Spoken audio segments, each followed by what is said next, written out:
back to my channel. അവന്റെ കഴിഞ്ഞ video നിങ്ങൾക്ക് എല്ലാവർക്കും ഇഷ്ടപ്പെട്ടെന്ന് വിചാരിക്കുന്നു. നിങ്ങൾ ട്രൈ ചെയ്ത് നോക്കിയോ? അപ്പം എങ്ങനെയുണ്ടെന്നുള്ളതൊക്കെ കമന്റ് ബോക്സിൽ കമന്റ് ചെയ്യണം. അപ്പൊ ഞാൻ വേറൊരു ഡിഷ് ആയിട്ടാണ് എത്തിയിരിക്കുന്നത്. നിങ്ങൾക്ക് എല്ലാവർക്കും അറിയുന്നത് തന്നെ ആയിരിക്കാം, ഞണ്ട് റോസ്റ്റ്. അപ്പോൾ നമുക്കറിയാൻ സമയം വയ്ക്കാൻ നേരെ നമുക്ക് വീഡിയോയിലേക്ക് പോകാം.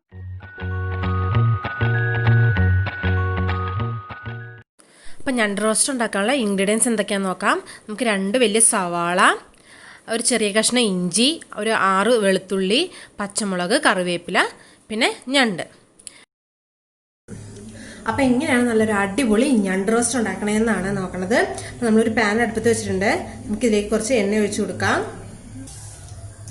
എണ്ണ ചൂടായിട്ടുണ്ട്. ഇതിലേക്ക് കുറച്ച് കടുക് ഇട്ട് കൊടുക്കാം. ഇതിലേക്ക് കുറച്ച് ഇഞ്ചി,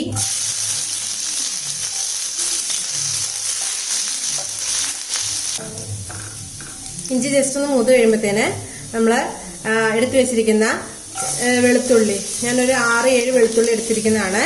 വെളുത്തുള്ളി, 3 പച്ചമുളക് നടുകെ കീറിയത്, കുറച്ച് കറിവേപ്പില, ഇതെല്ലാം കൂടെ നമുക്കൊന്ന് നല്ലപോലെ ഒന്ന് ഇളക്കി കൊടുക്കാം.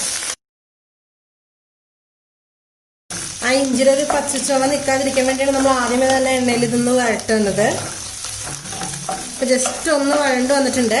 ഇനി ഇതിലേക്ക് നമ്മൾ അരിഞ്ഞു വെച്ചിരിക്കുന്ന 2 സവാള നമുക്കിതിലേക്കിട്ട് നല്ലപോലെ ഒന്ന് വഴറ്റാം.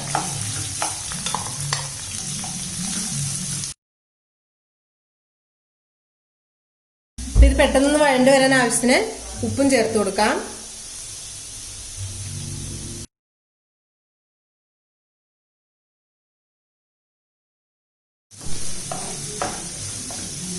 നമ്മുടെ സവാള അത്യാവശ്യം വഴണ്ട് വന്നിട്ടുണ്ട്. നമുക്കിതിലേക്ക് പൊടികൾ ചേർത്ത് കൊടുക്കാം.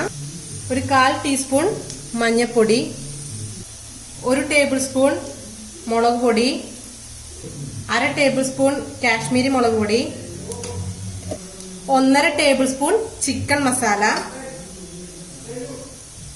1 ടേബിൾ സ്പൂൺ മല്ലിപ്പൊടി, 1/4 ടീസ്പൂൺ ഗരം മസാല. നമുക്കിതെല്ലാം കുറച്ച് നല്ലപോലെ ഒന്ന് ഇളക്കി യോജിപ്പിച്ചെടുക്കാം.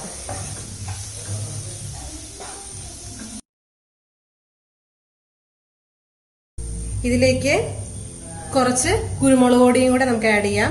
അപ്പൊ ഒരു കുരുമുളകിന്റെ ഒരു ഫ്ലേവറും കൂടെ വരുമ്പോൾ നല്ലൊരു ടേസ്റ്റ് വരും. അത്യാവശ്യം നമ്മുടെ പൊടികളുടെ പച്ചക്കുത്ത് മാറിയിട്ടുണ്ട്. ഇനി ഇതിലേക്ക് നമ്മൾ എടുത്തു വെച്ചിരിക്കുന്ന തക്കാളി, ഞാൻ ഇവിടെ 2 ചെറിയ തക്കാളിയാണ് എടുത്തിരിക്കുന്നത്. വലിയ തക്കാളി ആണെങ്കിൽ 1 വലിയ തക്കാളി മതിയാവും. ഇവിടെ നമ്മൾ എടുത്തു വെച്ചിരിക്കുന്ന തക്കാളി നമുക്ക് ഇതിലേക്ക് ചേർത്ത് കൊടുക്കാം.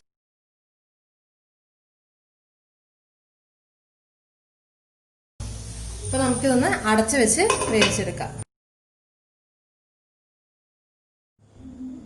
നമുക്കിതൊന്ന് തുറന്നു നോക്കാം. അപ്പൊ അത് അത്യാവശ്യം നല്ലപോലെ ഒന്ന് വഴണ്ട് വന്നിട്ടുണ്ട്. നമുക്ക് ജസ്റ്റ് നല്ലപോലെ ഒന്ന് ഇളക്കി കൊടുക്കാം. ജസ്റ്റ് നമ്മൾ ആ തക്കാളിയൊക്കെ നല്ലൊന്ന് ആയിട്ടുണ്ട്. അപ്പൊ ഞാൻ ഒന്ന് കുത്തി കൊടുത്ത് നല്ലപോലെ ഒന്ന് ഇളക്കിയെടുക്കാം.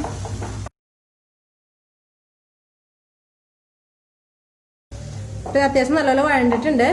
ഇനി ഇതിലേക്ക് നമ്മുടെ മെയിൻ ഇൻഗ്രീഡിയന്റ് ആയ ഞണ്ട് ചേർത്ത് കൊടുക്കാം. അപ്പം ഞണ്ട് ഇവിടെ നല്ലപോലെ കഴുകിയൊക്കെ എടുത്ത് വെച്ചിട്ടുണ്ട്. ഇതൊരു 6 ഞണ്ടുണ്ട്. അപ്പം നമുക്കിനി ഇതിലേക്ക് ചേർത്ത് കൊടുക്കാം. അപ്പം നിങ്ങൾക്ക് മറ്റേ ഞണ്ടിൻ്റെ തോട് വേണമെങ്കിൽ ജസ്റ്റ് ഒന്ന് പൊട്ടിച്ചിട്ട് വേണമെങ്കിലും ചേർത്ത് കൊടുക്കാവുന്നതാണ്. അപ്പോൾ ഗ്രേവി നല്ലപോലെ ഉള്ളിലേക്ക് പിടിച്ചോളും. ഇത് നമുക്ക് നല്ലപോലെ ഒന്ന് ഇളക്കി യോജിപ്പിക്കാം. അപ്പം നമുക്കിത് വേകാൻ ആവശ്യത്തിനുള്ള വെള്ളം കൂടെ ഒഴിച്ച് നമുക്ക് നല്ല അടച്ചു വെച്ച് നമുക്കൊന്ന് വേവിക്കാം. ഇതൊന്ന് അടച്ചു വെച്ച് വേവിച്ചെടുക്കാം. അപ്പൊ നമുക്കിത് എന്തായാലും നോക്കാം. നമ്മൾ ഇടയ്ക്ക് ജസ്റ്റ് ഒന്ന് ഇടയ്ക്ക് തുറന്നു കൊടുത്ത് ഒന്ന് ഇളക്കി കൊടുത്തോണ്ടിരിക്കണം. കാരണം ചിലപ്പോൾ അടിക്കി ഒടിക്കുക എന്തെങ്കിലും ചെയ്ത് കഴിഞ്ഞാൽ അപ്പോൾ ഇടയ്ക്ക് നമ്മൾ വേകുന്ന വരെ നമ്മൾ ഇടയ്ക്കൊന്ന് ഇളക്കി കൊടുത്ത് അടച്ചു വെച്ച് വേവിക്കണം. അപ്പോൾ നമ്മുടെ ഇതിൻ്റെ ഗ്രേവി എന്ന് പറയുന്നത് നമ്മുടെ ഇഷ്ടത്തിനനുസരിച്ച് നല്ല തിക്ക് ഗ്രേവി, നല്ല റോസ്റ്റായിട്ട് തന്നെ വേണമെങ്കിൽ നമുക്ക് അങ്ങനെ എടുക്കാം. അതല്ല എങ്കിൽ നമ്മളിപ്പോൾ ഞണ്ട് വെന്ത് കഴിഞ്ഞ് കഴിഞ്ഞാൽ വെള്ളം നമ്മുടെ ഇഷ്ടത്തിനനുസരിച്ച് വറ്റിച്ചെടുക്കാം. ഒരു പെരളൻ രീതിയിലാണെങ്കിൽ പെരളൻ രീതിയിൽ, അല്ലെങ്കിൽ കുറച്ച് ചാറ് രൂപത്തിൽ മതിയെങ്കിൽ അങ്ങനെയും നമുക്ക് ചെയ്തെടുക്കാം. അപ്പോൾ ഞാനിവിടെ ഇച്ചിരി ഡ്രൈ ആയിട്ടാണ് ചെയ്തെടുക്കുന്നത്. അപ്പോൾ ഇതിനകത്ത് കാണാനുള്ള അത്യാവശ്യം ഇച്ചിരി നല്ല ഡ്രൈ ആയിട്ട് നമ്മുടെ ഞണ്ടിൻ്റെ ആ ഒരു പീസിലോട്ടൊക്കെ ഒന്ന് ഗ്രേവി പിടിച്ചിരിക്കുന്ന രീതി മാത്രമേ ഞാനിവിടെ അങ്ങനെ ആ രീതിയിലാണ് ഞാനിവിടെ റോസ്റ്റാക്കി എടുക്കുന്നത്. അപ്പം നമ്മുടെ അത്യാവശ്യം ഇതെല്ലാം വെന്തിട്ടുണ്ട്. നമുക്കിനി ഇത് സെർവിംഗ് പ്ലേറ്റിലേക്ക് മാറ്റാം. അപ്പോൾ നിങ്ങൾ ഞണ്ട് വാങ്ങിക്കുമ്പോൾ ഇതുപോലൊന്ന് ഉണ്ടാക്കി നോക്കുക, നല്ല ടേസ്റ്റാണ്. അപ്പോൾ നിങ്ങൾക്ക് ഈ വീഡിയോ ഇഷ്ടപ്പെട്ടെന്ന് വിചാരിക്കുന്നു. ഇഷ്ടപ്പെട്ടെങ്കിൽ ലൈക്ക് ചെയ്യുക, ഷെയർ ചെയ്യുക, സബ്സ്ക്രൈബ് ചെയ്യുക. അപ്പം മറ്റൊരു അടിപൊളി വീഡിയോയുടെ വീണ്ടും കാണാം. ബൈ.